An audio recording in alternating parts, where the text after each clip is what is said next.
Welcome to Rick Rack Ruby. I'm Laura Cluvo. Today we will be making this Dresden Plate angel ornament. She's fun and easy, so let's get started. To make this Dresden Plate angel, we'll start with the fabric. This is called Storytime by Riley Blake. It's a 2024 fabric. It's very widely available. And basically we're going to fussy cut one of these Dresden plates. It's printed on, it's a cheater print, and so it's really fun and easy to use.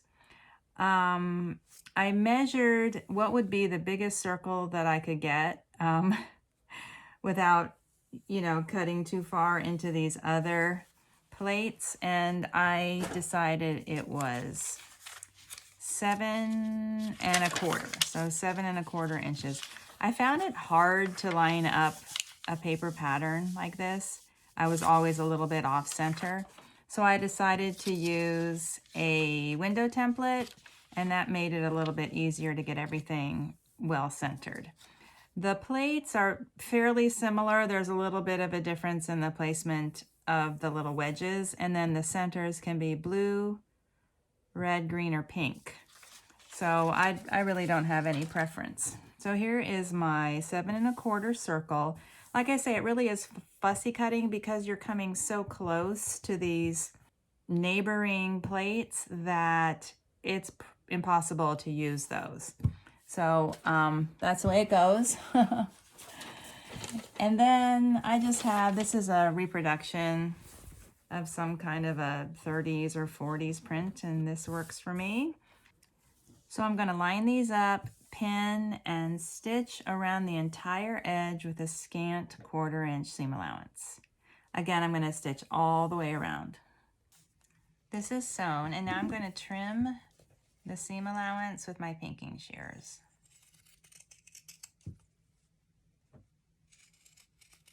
Here's how it looks. And now I'm going to just make a little hole, as small as I can, through the center here. You don't need a big one, just a little hole, and making sure that that comes through to here. That's just to mark the center. There we go, it's come through a little bit here. And then on the lining, I'm going to make a little plus sign here, and I'm going to cut through the lining right there for turning. I'm going to make sure I'm only cutting through the lining.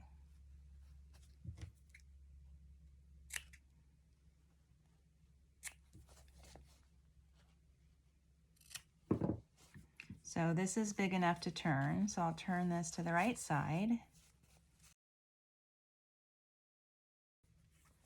I'm going to use a chopstick to make sure I'm all the way out to the very edge and I haven't missed any spots when I was turning it.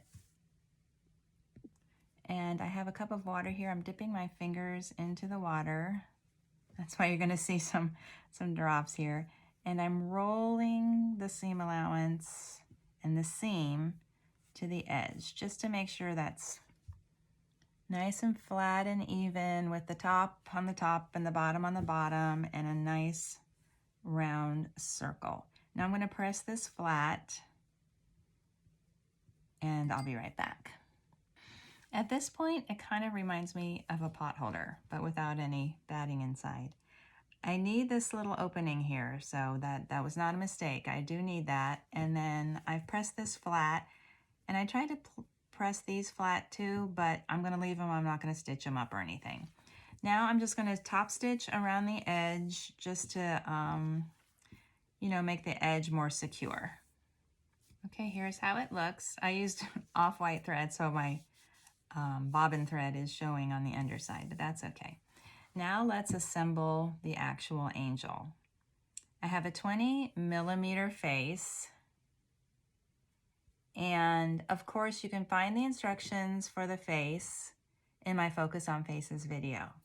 So we're going to use some 1/16 inch satin ribbon,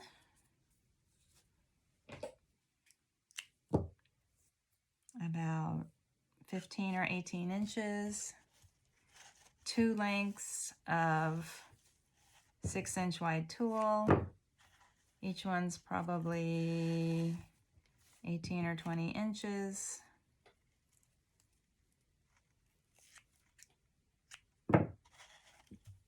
And then I also have, this is so funny. I feel like someone once upon a time had a bunch of leftover yo-yos and just kind of put everything together into this one little sort of placemat thing. It's so cute, but I'm cutting the yo-yos apart and just using them individually. So I have a pink one and a purple one. I'm not sure which one I'm going to use. But first I want to tie off this tulle. See, I folded both pieces over, and I'll tie them off with my ribbon.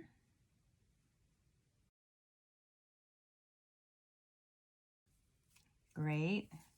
Then it's just easier for me if I put these on a needle. You don't have to use this exact ribbon. You could use a colored ribbon or a twine or anything you like. Then I'm going to come up through the center of the dress, aiming for that little hole that I made. Good, okay. And then I'm going to go through, should I use pink or purple? I'll use pink. It's easier if I poke a hole in the middle of that. But I'm coming up from the bottom to the top like that. So this is going to be just her little collar here. And you can use anything you like for a collar. You don't need to have a yo-yo. You can use a little doily or a piece of lace, anything you like. Or you can just go without it. Oops. This is why I always say go through the bead from the bottom to the top so your face is not upside down. And then you can get a look at, you know, how these little wedges are arranged. I don't really have any tips except that you don't want the red to be right in the middle like this. We're going to make a red and white baker's twine bow, and it's better to have a contrast to the red. So maybe I'll spin this around a little bit like this. So maybe my red twine will come down here. That'll be better. We have our tulle, we have our Dresden plate, we have something for the collar, which I've used a little yo-yo. We have a 20mm head bead. And now I'm going to tie this off and secure it with a little bit of hot glue.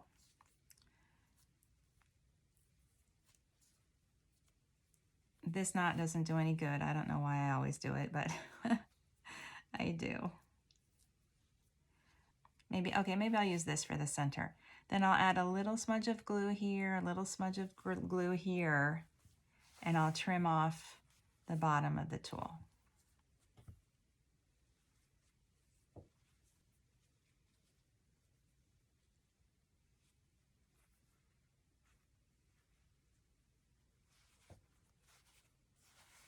That looks good.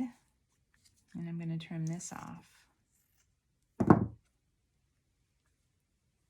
Now I found that, you know, I want to really direct these folds in the dress because otherwise they kind of look random. And so what I'm going to do is I decided I'm going to make this purple wedge the center. And so I kind of 1, 2, 3, and then right here I'm going to put a little fold and I'm going to press this. I don't need to make it exactly symmetrical or whatever, but I just want to sort of encourage the folds to land in a certain way. So I'm going to go over and press that. Let's add her hair. I'm using these two very fine yarns. They're both sort of a natural color. And I'm going to wrap them together as one 6 times. Like this. 1 and 2 and 3 and 4 and 5 and 6 and. Then I'm going to take this last end wrap it around the entire bundle, and tie it off in the center. So I'm making a figure 8 and tying it in the center. I'll show you again. You need 2 bundles. All right, so there's one.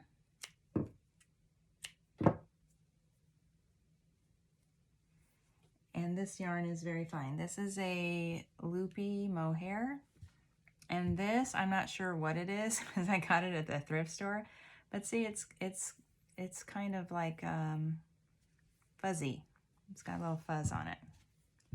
So I'll do it again. So I'm starting with a long tail, grip it in between these fingers, and then wrap 1 and 2 and 3 and 4 and 5 and 6 and trim that off. And then wrap this top piece all the way around a complete circle and then tie it off in the center. 1, 2. I don't want to, labor with this because I do have a video that shows you slowly and deliberately how to do this. And it's called Ruby's Hair Technique. Okay, so I have 2 bundles. You know what, this is flopping out on the back, in the back, so I think I'm going to add a little bit of glue to stick that down. Like that, and like that. So the first bundle is going to go on the back, and I'm going to glue the knot to the top of the head right behind the hanging loop.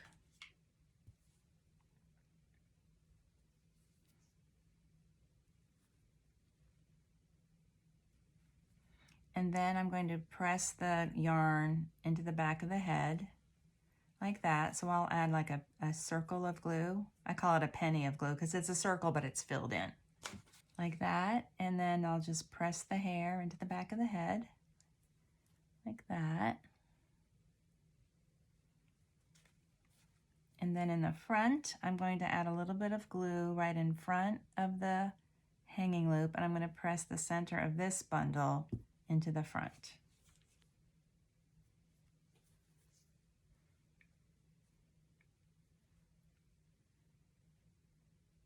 You can use any yarn you like, but I find with a smaller project, a finer yarn works best. Okay, then I'm going to add a line of glue right here along the side of her head. And then I'll twist this bundle toward the back and press it into the glue like that. And then I'll add a line of glue right here. Twist the hair toward the back again and press it into the side of the head.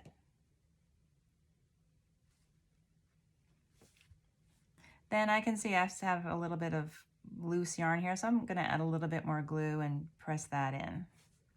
Just a smudge. That's better. Great. That looks really good. Now let's add a halo. I have this 20 gauge gold wire. It's just craft wire. And I'll cut off about a 2-inch length of that. I like to wrap it around my thimble. Here we go. To shape it into a circle or a U. Like that. But you can just wrap it around your finger if you want. Then I'll add a little drop of glue to each end. And then I'm pressing that into the sides of her head, right through her hair, like that. And that's her halo. Now, of course, I have to add a little embellishment, so I'm pulling out my baker's twine. This is red and white baker's twine, and I'll tie a bow. There's no secret magic trick to this. Just tie a bow like you're tying your shoe. I'm going to glue it under her little collar. These loops are a little bit long. Like I say, I don't know the magic formula for exactly what this bow should look like. I'm putting the glue on the bow and then just kind of sliding it under there. That looks good. I'm going to tie each streamer into an overhand knot. And this is why I always like for the streamers to be long, because you need enough to tie the knot. If it's too short and you're trying to tie a knot and it winds up just way too short and hard to do. So I think that looks right. I don't want the loops to be too long, but it's okay for the streamers to be long. And then for a final embellishment in the front, I have this little daisy lace I like, but you can use anything you like. You could put a button or a faux flower, a sticker, or anything you like. And then I'm just going to put that right under her chin. Adorable. Now for the wings, I have these options. I have a white and an off-white. What do you think? Generally, I like contrast. I think I'm going to use the white. So I'm just going to fold this in half. I think this is the right side. Add a little bit of glue along here. And then press it nice and flat into the glue and then glue that to the back of her head. I'll show you. There's the glue. I'm going to fold it. And you can use anything you like for the wings. I've done a lot of wing techniques throughout the years on my channel. Sometimes I do paper, sometimes I make them out of fabric, but this is really easy. Now I'm going to add some glue right here. And I'm going to press this to the back of her head.